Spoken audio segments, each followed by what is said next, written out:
Hello friends, welcome back to my channel. I am Soni Singh. आज के video में हम लोग अपना थ्योरी सब्जेक्ट स्टार्ट करने वाले हैं। जैसा कि मैंने आपसे पूछा था कि इकोनॉमिक्स स्टार्ट करनी है कि बीएसटी स्टार्ट करनी है सबसे पहले, तो आपने बहुत से बच्चों ने इकोनॉमिक्स भी बोला, बहुत से बच्चों ने बीएसटी बोला। फिर मैंने इकोनॉमिक्स वाली जब सिलेबस रिड्यूस वाली वीडियो में बताया था कि अब इकोनॉमिक्स की वीडियो अपलोड होगी और बीएसटी की अल्टरनेट डेज में चलती रहेगी कि एक चैप्टर इकोनॉमिक्स, एक चैप्टर बीएसटी और अकाउंट्स और मैथ की भी वैसी चलती ही रहेगी। तो हम लोग को कंटिन्यूअसली ऐसे अपने सिलेबस को कंप्लीट करना है। तो साथ ही साथ इस वीडियो में मैं आपको नोट्स कैसे बनाने हैं वो भी मैं बताऊंगी, इसलिए मैंने पूरे अच्छे तरीके से अपने नोट्स को लिख लिए हैं ताकि आप लोग भी इसी तरह से नोट्स बनाए। देखिए, एग्जाम का अभी कुछ कंफर्म नहीं कर कि आपके पूरा ऑब्जेक्टिव बेस्ड होगा कि फिर रिटर्न होगा। जनरली चांसेस है कि 50% ऑब्जेक्टिव हो एंड 50% आपका सब्जेक्टिव हो। तो ऑब्जेक्टिव बेसिस एग्जाम क्रैक करने के लिए आपको 3 से 4 चीज एग्जाम बहुत ध्यान से देखिए। स्टार्ट करने से पहले जो बेसिक चीजें मैं आपको बता देती हूँ ताकि उसी पॉइंट ऑफ व्यू से आप अपनी प्रिपरेशन को स्टार्ट रखें, उसी तरह से अपनी रिवीजन करें ताकि बाद में ये रिग्रेट ना हो काश मैंने ऐसा पढ़ा होता। तो ये चीज नहीं आनी चाहिए। जब आप अभी से मेहनत कर रहे हो तो अच्छी तरीके से एक एक चीज को समझते हुए प्लानिंग के साथ करना, हार्डवर्क के साथ साथ स्मार्ट वर्क भी आप लोगों को करना है। तो सबसे पहले जब भी आप अपना नोट्स बनाए, थ्योरी नोट्स, मैं आपको भी वीडियो में बता रही हूँ, तो आप अपने कॉपी पेन लेके साथ में बैठे, जो मैंने बता रही हूँ उसको लिखते चलिए, वीडियो पॉज करके लिखें। अगर आप ये पीडीएफ नोट्स चाहते हैं तो टेलीग्राम चैनल ज्वाइन कर लीजिए। अगर आप टेलीग्राम चैनल ज्वाइन नहीं कर सकते तो होता है बहुत जन टेलीग्राम में नहीं यूज करते हैं, तो आप इंस्टाग्राम पे है तो इंस्टाग्राम पे मुझे डीएम करके मैसेज मांग लीजिए, मैं वहां पे भी आपको प्रोवाइड कर दूंगी। ऑब्जेक्टिव बेसिस पे लिखते चलिए, समझते चलिए जो भी चीजें हैं। सबसे पहले ऑब्जेक्टिव बेसिस में हम लोग को फोकसली पढ़ना, एक एक पॉइंट को समझना। तो अपने नोट्स को प्रॉपर रखिए ताकि एग्जाम के टाइम में आपको बस देखें और नोट्स समझ में आ जाए। इसीलिए हर चैप्टर को ज्यादा से ज्यादा 5 से 6 पेजेस में कंप्लीट करने की कोशिश रहेगी कि सारे पॉइंट्स आपको समझ में आ जाए। की पॉइंट्स के साथ हाईलाइट करके एक्सप्लेन करूंगा और आप भी उसे समझने की कोशिश कीजिएगा। तो सबसे पहले आपका फर्स्ट चैप्टर है, देखिए मैंने यहाँ पे नोट्स बनाए। तो सबसे पहले नोट्स बनाने के लिए ना 3-4 चीजें आपके पास होनी चाहिए। एक ब्लू पेन, एक ब्लैक पेन। एग्जाम में आपके रेड पेन अलाउ नहीं है बट नोट्स में आप यूज कर सकते हैं। आप कॉलेज के स्टूडेंट हो तो यूज कर सकते हो, बस बॉक्सेस बनाए। एक रेड पेन और 2 हाइलाइटर एटलीस्ट आपके पास होने चाहिए। कोई भी कलर के 2 हाइलाइटर ले लो। जनरली हम लोग जब थ्योरी नोट्स बनाते हैं तो 2 हाइलाइटर एकदम मस्ट है ताकि हम लोग उस चीज को हाईलाइट कर सके जो भी इंपॉर्टेंट पॉइंट्स है। तो ये सारी चीजें जब आप नोट्स बना रहे हो तो एकदम ध्यान करके रखो। चीट नोट होता है, सॉरी हाँ, चीट नोट होता है, उसे भी अपने पास रख सकते हैं। एक सेकंड में दिखाती हूँ। इस टाइप के आप एक स्टिकी नोट भी रख सकते हो कि जहां जहां इंपॉर्टेंट चीजें हैं जो चैप्टर वाइज है, बार बार खोले में आपको चैप्टर 1 रिवीजन करना है तो वहां चैप्टर 1 के पास लगा दो। चैप्टर 2 रिवीजन करना है तो चैप्टर 2 के कुछ मोस्ट इंपॉर्टेंट पॉइंट है तो इसे लिख के आप यहाँ पे इस तरीके से देखो चिपका सकते हो। ऐसे करके चिपका भी सकते हो, ठीक है। तो ये आप पे कंफर्टेबल जोन के लिए ज्यादा कॉस्टली भी नहीं है, बहुत चीप रेट में मिल जाता है। 20 से 25 रुपए में आपको मिल जाता है। तो आप ऐसे तरह के नोट्स रखा करो। देखो मेरा एक बर्बाद भी हो जाएगा लेकिन मैं बर्बाद नहीं होने दूंगी, ठीक है। चलिए तो आज की वीडियो को स्टार्ट करते हैं। सबसे पहले आपका जैक बोर्ड के स्टूडेंट का चैप्टर 1 है माइक्रो इकोनॉमिक्स का इंट्रोडक्शन। आपको पहले माइक्रो इकोनॉमिक्स का इंट्रोडक्शन पढ़ना है जिसका वेटेज आपका 7 मार्क्स का है, ठीक है। सबसे पहले इकोनॉमिक्स है, तो इकोनॉमिक्स एक्टिविटीज को हम लोग को पढ़ना है। What is economics activity? Economics है क्या? हिंदी में बोलते हैं अर्थव्यवस्था। अर्थव्यवस्था होता क्या है सबसे पहले आपको वो पता होना चाहिए। इकोनॉमिक्स एक्टिविटीज, ठीक है।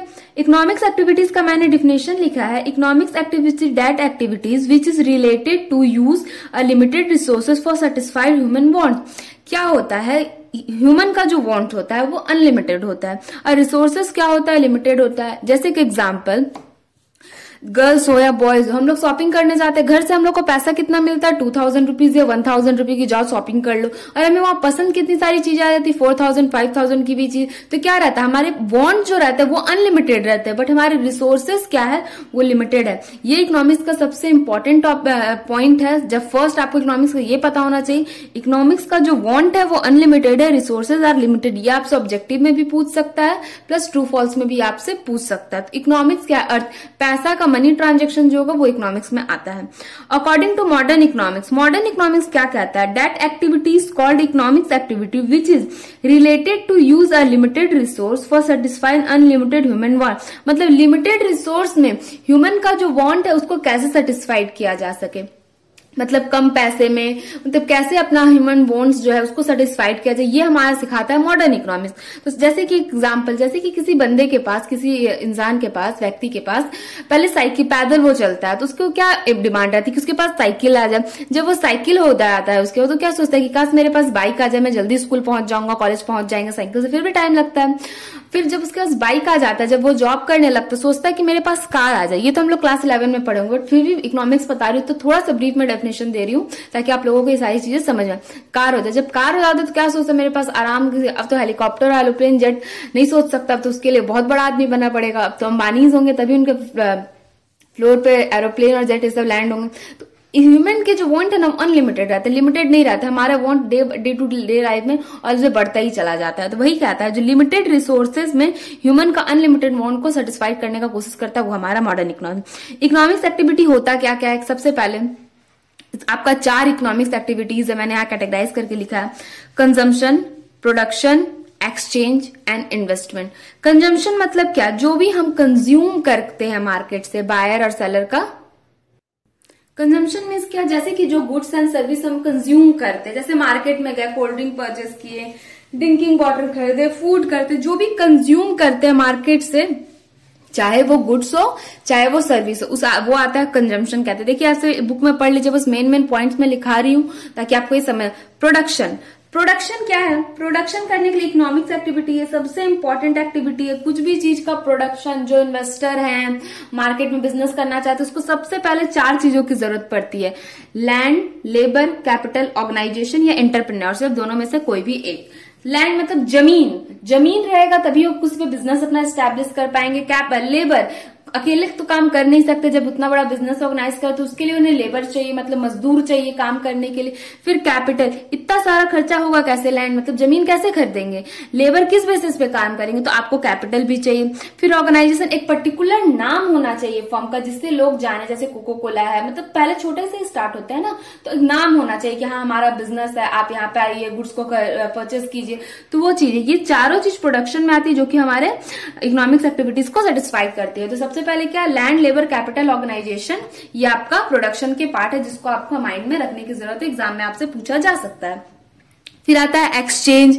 मान लीजिए आप कोई गुड्स खरीदे, हम लोग ही जैसे मम्मी क्या होती है, हम लोग को सामान खरीद के आते हैं, मम्मी को पसंद नहीं आता तो हमको उसको एक्सचेंज करना पड़ता है। तो 2 रीजन हो सकते हैं एक्सचेंज के, product pricing and factor present. Product pricing कैसे, जैसे कि मैंने ये पेन खरीदा, इस पेन की कॉस्ट 3 रुपए थी, मम्मी बोली मैं 1 रुपए में ला दूंगी। एग्जाम्पल के लिए मम्मी लोग क्या बोलती है, कोई भी खाइए कितना भी चीप रेट बता, मम्मी लोग ऑलवेज बोली मैं इसे कम रेट में ला दूं। तो वही होता है, शायद प्राइस का आपको सुटेबल ना हो, इसके कारण आप एक्सचेंज कर दे, तो ये होता है प्रोडक्ट प्राइसिंग। फैक्टर, शायद उसका क्वालिटी खराब निकल के मम्मी को उसकी क्वालिटी पसंद नहीं आई, तो इसे होता है फैक्टर प्राइसिंग। इसके कारण भी हम लोग प्रोडक्ट को एक्सचेंज करते हैं। तो जो प्रोडक्ट फैक्टर प्राइसिंग है, ऑल्सो नोन एज डिस्ट्रीब्यूशन के नाम से भी जाना जाता है। ये आपसे ऑब्जेक्टिव में पूछ, देखिए ऑब्जेक्टिव है, कुछ भी पूछ सकता है, इसलिए छोटे से छोटे कीवर्ड्स को आपको माइंड में रखने की जरूरत है। फिर होता है इन्वेस्टमेंट। बिजनेस कैसे करेंगे, इन्वेस्टमेंट करने की जरूरत है, इन्वेस्टर होने चाहिए आपके मार्केट में, कैपिटल लगाएंगे, फिर डायरेक्टली इनडायरेक्ट जो भी तरीके से सेटिस्फैक्शन। तो क्या इकोनॉमिक्स एक्टिविटी में 4 है, 4 है, कौन कौन से, कंजम्पशन, प्रोडक्शन, एक्सचेंज और क्या बोलते हैं इन्वेस्टमेंट। कंजम्पशन क्या, जो गुड्स एंड सर्विस हम लोग कंज्यूम करते हैं। प्रोडक्शन में 4 आते हैं, land, labour, capital, organisation. Exchange में product pricing and factor pricing के कारण भी एक्सचेंज आता है। फैक्टर प्राइसिंग किसको बोलते हैं, ऑल्सो नोन एज, जाना जाता है डिस्ट्रीब्यूशन से, और इन्वेस्टमेंट भी होता है। यहां तक हम लोगों ने कंप्लीट कर ली, एक पार्ट कंप्लीट हो गया, ठीक है। अब आते हैं सेकंड पार्ट पे। सेकंड पार्ट हम लोगों का क्या कहता है, चलिए देखते हैं। सबसे पहले branch of economics. Branch of economics क्या है, इकोनॉमिक्स का 2 ब्रांच है, माइक्रो एंड मैक्रो। आप लोगों को पता है, आप लोगों को दोनों चीजों को पढ़ना है। माइक्रो वर्क करता है स्मॉल लेवल पे, मैक्रो वर्क करता है लार्ज लेवल। इसको हम लोग लास्ट में डिटेल में डिफ्रेंशिएट करके समझेंगे। बस आपको इकोनॉमिक्स में पता होना चाहिए कि 2 टाइप का इकोनॉमिक्स होता है, 2 ब्रांच है, micro economics and macro economics, जिसकी आपको नॉलेज होनी चाहिए। फिर सब्जेक्ट मैटर। देखिए जो कोई भी सब्जेक्ट आता है, कोई भी डेफिनेशन होता है, उसको किसी इकोनॉमिक्स ने लाया होगा। कोई भी डिफाइन करते हैं कि कोई भी वो डेफिनेशन को लाते हैं, तो सबसे पहले आपसे ये क्वेश्चन पूछा जा सकता है कि who is the father of economics. Economics आया क्या, तो एडम स्मिथ जो थे वो फादर ऑफ इकोनॉमिक्स थे। उन्होंने ही इकोनॉमिक्स को इंट्रोड्यूस किया था 1776। तो इकोनॉमिक्स को उन्होंने लाया था। तो सबसे पहले हम लोग को इकोनॉमिक्स में 4 डेफिनेशन है जो कि हम लोग को पढ़ना है। 4 इकोनॉमिक्स ने डिफाइन किया था, सबसे 4 इंपॉर्टेंट डेफिनेशन आपको दिमाग में रखने की जरूरत है, क्योंकि इसे ही हम लोग को स्टेप बाय स्टेप अच्छी तरह से समझना है, साथ ही साथ इनके डेफिनेशन को भी याद करके रखना है हमें। एडम स्मिथ ने वेल्थ का डेफिनेशन दिया था। उनका कहना था economics is the science of wealth. वो कहते थे इकोनॉमिक्स जो है साइंस ऑफ वेल्थ, वेल्थ को उन्होंने ज्यादा फोकस किया। उन्हें फादर ऑफ इकोनॉमिक्स के नाम से भी जाना जाता था। साथ ही साथ उनके डेफिनेशन को देखिए, कुछ भी चीज मार्केट में आती है, जैसे कि कोई भी चीज आती है तो हम इसे कुछ लोग उसे प्लस पॉइंट भी देते हैं, कुछ लोग उसे माइनस पॉइंट भी देते हैं, तो अपना अपना पॉइंट ऑफ व्यू था। तो उस समय जेबी से एंड वॉकर एंड सीनियर्स ने उनके डेफिनेशन को सपोर्ट किया, लेकिन बहुत सारे इकोनॉमिस्ट ने उनके डेफिनेशन को सपोर्ट नहीं किया। लेकिन आपसे एग्जाम में ये जरूर पूछ सकता है कि एडम स्मिथ के डेफिनेशन को किन्होंने सपोर्ट किया था, तो जेबी से एंड वॉकर एंड सीनियर्स ने डेफिनेशन को सपोर्ट किया था। फादर ऑफ इकोनॉमिक्स कौन थे? Adam Smith. से देखिए इससे 3 क्वेश्चन बनता है।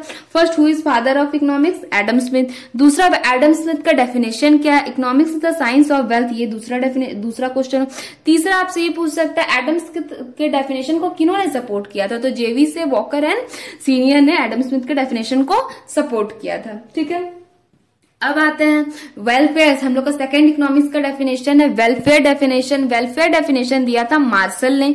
उनका कहना था कि अ study of a man kind in ordinary business of a life. जो हम लोग किसी भी चीज को क्यों पढ़ रहे हैं, दिनचर्या डे टू डे लाइफ में हम लोग का पैसा हो चाहे money, day to day transaction होता है, डे टू डे उसका यूज है। कुछ भी काम हर दिन, जैसे कि हम लोग रोज सुबह उठते हैं, खाते हैं, पीते हैं, फिर अपने ऑफिस जाते हैं, फिर कंटिन्यूअसली काम वैसा डे टू डे लाइफ में हम लोग का चलता रहता है। तो इकोनॉमिक्स पैसा मेन थिंग क्या है, जॉब हम लोग क्यों करते हैं? पैसे के लिए करते हैं कि हम लोग को अच्छी सैलरी मिले, ताकि हम लोग अच्छी लाइफ को जी सके, अपना लिविंग स्टैंडर्ड अच्छा कर सके, अपने अच्छे से अपने अगर मम्मी पापा हैं तो अपने बच्चों को अच्छे से पढ़ाई करा सके, अपने लाइफ को मतलब सॉर्टेड कर सके रिसोर्सेज के साथ साथ। तो उनका कहना था अ study of a man kind in ordinary business of life, ये था उनका डेफिनेशन। या जैसे कि इससे पूछ सकता है वेलफेयर डेफिनेशन कौन दिया था, आपको बोलना होगा कि मार्शल ने दिया था। अ study of a man kind in ordinary business of life, ये इनका डेफिनेशन था। दूसरा क्वेश्चन, इनके डेफिनेशन को किन्होंने सपोर्ट किया था? पीगो एंड कॉनन ने इनके डेफिनेशन को सपोर्ट किया था। सबसे पहले बात आप लोगों को मैं बता दूं कि आप लोगों के लिए एक सरप्राइज भी है मेरे पास, तो प्लीज वीडियो को अंत तक देखते रहिएगा। मैं बीच में ही बता दूंगी, बस एक दो इनके डेफिनेशन को खत्म करके मैं आप लोगों को बताती हूँ कि आप लोगों के लिए मेन इंपॉर्टेंट आज का सरप्राइज क्या है। तो चलिए नेक्स्ट चलते हैं तीसरे डेफिनेशन पे। तीसरा जो हम लोग का इकोनॉमिक्स का डेफिनेशन है वो स्केर्सिटी का डेफिनेशन है। इस डेफिनेशन को दिया था रॉबिन ने। इकोनॉमिक्स थे, उनका नाम था रॉबिन, उन्होंने इस डेफिनेशन को दिया था। उनका कहना था प्रॉब्लम ऑफ चॉइस मेकिंग में है कि जनरली पीपल्स के पास क्या होता है, जब हम लोग ड्रेस खरीदने जाते हैं तो बहुत सारे ड्रेस पसंद आ जाते हैं, बट हम लोग का बजट लिमिटेड रहता है। 2000 रुपीज मिले, उसमें से 2 ही ड्रेस ले सकते हैं, 1 ही ड्रेस ले सकते हैं, और हम लोग को पसंद 4 आ गए, तो वो चॉइस मेकिंग में प्रॉब्लम हो जाती है। जब अच्छी अच्छी चीजें दिखने लगती है तो मनी कम रहता है। तो ये सारी चीजें रॉबिन ने डिफाइन की थी। फिर ग्रोथ डेफिनेशन क्या था, सैमुएल्सन ने इसको कहा था हम लोग के पास लिमिटेड रिसोर्स है। हम लोग के पास, जैसे कि मैंने कहा ना, human want are unlimited but resources are limited, तो हम लोग का रिसोर्सेज क्या हुआ, लिमिटेड हो गया। तो इससे क्वेश्चन पूछा जा सकता है। देखिए मैं बताते इसलिए चलिए ताकि अपने माइंड में रखे ऑब्जेक्टिव हुआ तो आपसे क्या पूछा जा सकता है। रॉबिन स्कैर्सिटी का डेफिनेशन उनका क्या था, problem of choice making. Growth Samuelson ने दिया था और उनका ग्रोथ लिमिटेड रिसोर्सेज डेफिनेशन था। देखिए मैं आप लोगों को ऑब्जेक्टिव बेसिस पे प्रिपेयर करना चाह रही हूँ, ताकि मैंने कहा ना कि मैं उसके बाद बताऊंगी आप लोगों के लिए सरप्राइज क्या है। ऑब्जेक्टिव बेसिस अगर एग्जाम होता है, जैसे बहुत से बच्चे बोल रहे हैं दिसंबर में एग्जाम होने वाला है, हम लोग का एमसीक्यू पैटर्न रहेगा क्या, ऐसा ऐसा कुछ नोटिफिकेशन है, बट जैक बोर्ड ने ऑफिशियली ऐसी कोई नोटिफिकेशन अपने साइट पे या ट्विटर पे अकाउंट पे कहीं भी हैंडल नहीं किया है। ऐसा कोई नोटिफिकेशन अभी तक नहीं आया है। मे बी चांसेस है सीबीएसई आईसीएसई अदर बोर्ड से ऐसा किया है कि एमसीक्यू पैटर्न को, तो जैक बोर्ड भी शायद इस पैटर्न को कंटिन्यू करे। तो आपको क्या करना है, आपको इसी पैटर्न पे फोकस करना है कि ऑब्जेक्टिव भी होगा तो हम लोग ऑब्जेक्टिव के लिए प्रिपेयर रहना है। अगर सब्जेक्टिव भी होता है 40% ऑब्जेक्टिव और जैसे 60% सब्जेक्टिव, तो उसके लिए प्रिपेयर रखना है। तो ऑब्जेक्टिव को स्टडी करना ज्यादा डिफिकल्ट है, क्योंकि डीपली वर्ड्स को हम लोग को सारी चीजों को समझते हुए करना पड़ता है। तो उसके लिए आपको ऑब्जेक्टिव प्रैक्टिस करनी होगी, तभी ये सारी चीजें होगी। जैसे कि आज चैप्टर 1 में करा रही हूँ, इसका 2 पार्ट आ गया, ये पार्ट 1 है। पार्ट बी जब अपलोड होगा उसके डिस्क्रिप्शन बॉक्स में पार्ट 1 का टेस्ट सीरीज आपके डिस्क्रिप्शन बॉक्स में रहेगा, वो भी ऑब्जेक्टिव रहेगा। एटलीस्ट 20 क्वेश्चन में कोशिश करूंगी कि उस डिस्क्रिप्शन बॉक्स में हो, ताकि आप उसे सॉल्व करें। ट्रू फॉल्स भी रहेगा और ऑब्जेक्टिव भी रहेगा, ताकि आप प्रिपरेशन कंटिन्यू आपकी चलती रहे। टेलीग्राम चैनल ज्वाइन कर लेना, वहां पे भी मैं सेंड कर दूंगी लिंक। अभी टाइम लगेगा दूसरा वीडियो जब अपलोड होगा, कल मैं सोच रही हूँ कंपनी की वीडियो, बहुत से बच्चे डिमांड कर रहे हैं कि पार्ट अकाउंट्स की कंपनी की वीडियो अपलोड हो, तो कंपनी के बाद ये दूसरा अपलोड जब भी होगा तो आप लोगों के लिए क्या होगा, इसमें टेस्ट सीरीज एमसीक्यू रहेगी, तो आप लोग उसे सॉल्व करना है। कैसी रहेगी, सॉल्व करके क्वेश्चन की मोटिवेशन मिला या ना, मैंने जो पढ़ा है उससे आपने कुछ सीखा या नहीं, कमेंट सेक्शन में जरूर बताना। चलिए दूसरे पार्ट पे आते हैं, positive science and normative science. हम लोग का इकोनॉमिक्स में 2 टाइप का साइंस है, positive science and normative science. Positive science को डिफाइन किया था रॉबिन ने, नॉर्मेटिव साइंस को डिफाइन किया था मार्शल ने। पॉजिटिव साइंस कहता है काउज एंड इफेक्ट रिलेशनशिप, मतलब जो है जैसे सूरज पूरब से निकलता है तो निकलता है, इस पे कोई डिबेट नहीं हो सकता है। इससे तथ्यों, मतलब जो मेन चीज है, जैसे सूरज पूरब से निकलता है पश्चिम में डूबता है, तो ये एक तथ्य है, इस पे हम लोग कोई डिबेट नहीं कर सकते। But normative side positive and negative चीज को दोनों को देखते हैं। जैसे मैं कह रही हूँ कि ये चीज गलत है, ये आप नहीं कर सकते हैं, ये आप करना गलत होगा, ऐसे मैं बोलती नहीं ये सारी चीजें मत करो, ऐसे मत करो, वो मत करो, तो उस पर हम लोग डिबेट करते हैं, मम्मी क्यों नहीं करे, फिर वही बता देखो ये रीजन है, इसको नहीं करना चाहिए। तो हम लोग क्या करते हैं, डिबेट कर सकते हैं। पॉजिटिव और नेगेटिव दोनों चीज हम लोग को ये दर्शाता है नॉर्मेटिव साइंस आपका।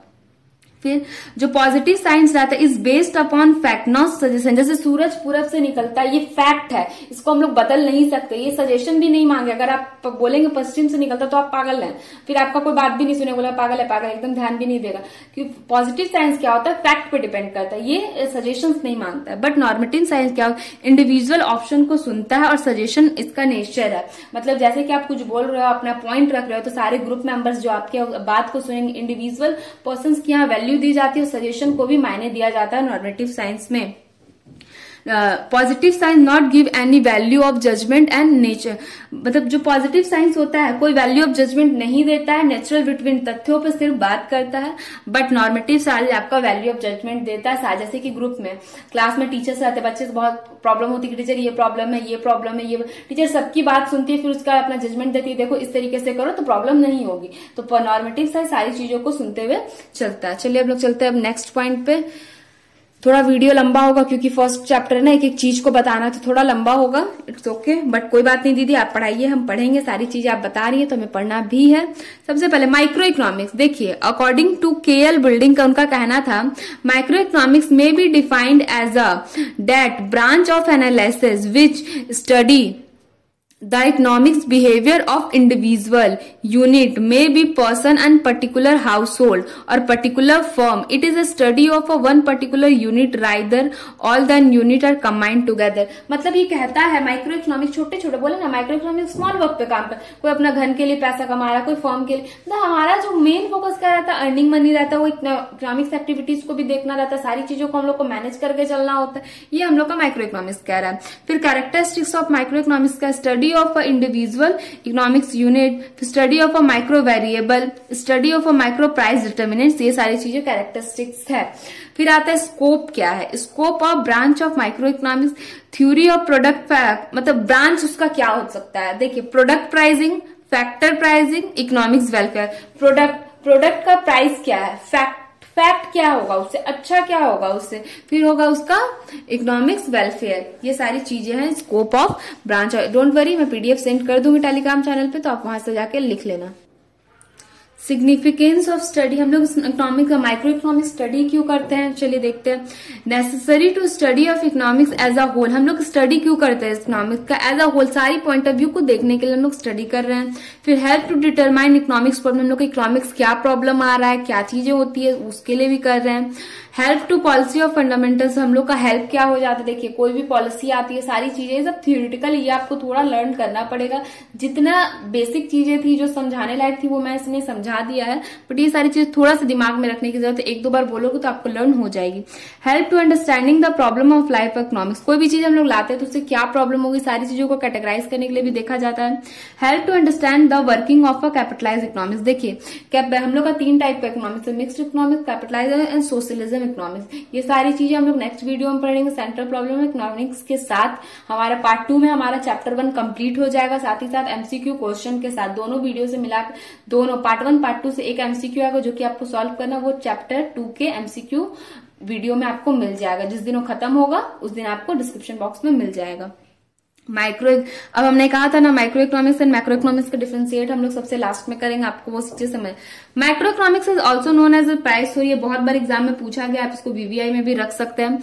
Macro economics is also known as a income employment theory के नाम से भी जाना जाता है। दूसरा पॉइंट है it has main installment demand and supply. इसका मेन इंस्ट्रक्शन क्या होता है, डिमांड एंड सप्लाई को ध्यान देना। डिमांड एंड सप्लाई हम लोग का चैप्टर भी है। और मैक्रो इकोनॉमिक्स क्या करता है, aggregate demand, aggregate supply, aggregate saving. मतलब ये क्या है, छोटा स्मॉल, एक फर्म है तो सिर्फ फर्म के लिए देखेगा, वो अपना उसका दुकान शॉप है तो वो अपना शॉप के लिए देखेगा। लेकिन जो मैक्रो इकोनॉमिक्स है वो नेशनल लेवल पे वर्क करता है, पूरा डिमांड को देखता है, सारी चीजों को वो ध्यान से देखता है। फिर आता है कि सबसे पहले माइक्रो इकोनॉमिक्स सबसे इजी होता है, कॉम्प्लेक्सिटी जो इसकी होती है मतलब एक फॉर्म का निकालना, तो आप इजीली फाइंड आउट कर लो क्या डिमांड है क्या सप्लाई। बट यहाँ होल नेशन का बात हो रहा है तो ये थोड़ा कॉम्प्लेक्स हो जाता है इसको फाइंड आउट करना। माइक्रो इकोनॉमिक्स जो है स्मॉल यूनिट पे वर्क करता है, मैक्रो इकोनॉमिक्स जो है लार्ज यूनिट पे वर्क करता है। आज की वीडियो के लिए इतना ही। अगर कोई पॉइंट नहीं समझ में आता है तो आप कमेंट सेक्शन में कमेंट करके पूछ सकते हो। अगर और कोई टॉपिक पे वीडियो चाहते हैं, जैसे कि बहुत से बच्चों ने डिमांड किया तो मैंने कंपनी की वीडियो स्टार्ट कर दूंगी, फिर मैथ्स की भी चलते रहेगी। तो आपकी जो डिमांड है कमेंट सेक्शन में कमेंट कीजिएगा, मैं कोशिश करूंगी जल्दी से जल्दी उस पर वीडियो चैनल पे अपलोड हो जाए। वीडियो कैसी लगी कमेंट सेक्शन में वो भी बताना। अगर कोई डाउट है तो वो भी कमेंट सेक्शन में कमेंट करके पूछ लेना। ये जो पीडीएफ नोट्स है आपको मिल जाएगी, और टेस्ट सीरीज जो होगा उसे प्लीज सारे बच्चे जरूर दीजिएगा, ताकि आपका एमसीक्यू का जो सॉल्व करने का स्किल है वो स्ट्रांग हो सके। वो लास्ट वीडियो में मतलब इसका पार्ट 2 में वो मैं अपडेट कर दूंगी डिस्क्रिप्शन बॉक्स में, या टेलीग्राम चैनल भी ज्वाइन कर सकते हो। Thank you for watching this video guys, thank you so much. अगर चैनल पर नए हो तो चैनल को सब्सक्राइब करो, वीडियो कैसी लगी कमेंट सेक्शन में बताओ, और लाइक भी वीडियो को जरूर करो। Thank you so much.